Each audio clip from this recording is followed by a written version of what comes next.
नाज़िन ख़बरां ताईं शेयर कयूं पिया दड़ो में रिपोर्ट सागर दीदार अली कुंभार जी बनू लग डबू मोरी बरसा गोठ मोमिन सुमरो में लगल ट्रांसफार्म चोरी। गोठाणे हुसैन सुमरो पंहिंजे बयान में ॿुधायो आहे त केतिरे अरसे खां लगल ट्रांसफार्म गोठाणे अरसलान सुमरो केतिरनि गोठाणनि साम्हूं लाइ चोरी करे हज़म करे छॾियो आहे, जंहिंसां गॾु ॿिया बि मुलविस आहिनि। हिन ॿुधायो त अहिड़ी रिपोर्ट बनू थाणे ते बि दाख़िल कराई आहे, पर 4 ॾींहं गुज़रण बावजूद को बि जवाबदार गिरफ़्तार न थी सघियो आहे। हिन एस्को अमलदारनि जे बाला ऑफिसरनि ऐं SSP सिजावल खां मुतालबो कंदे चयो आहे त चोरी थियल ट्रांसफार्म जी शफ़ाफ़ जांच करे मुलविस जवाबदारनि खे सख़्त खां सख़्त सज़ा ॾिनी वञे।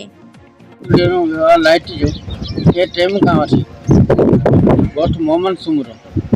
ऐं इन अहिड़े हिसाब सां असां NC पंहिंजो बनू थाणे ते कटाई जो 2 ॾींहं ट्रांसफार्म कयो वियो आहे, जंहिंजा 50 खां शायदि 20 ॾींहं जो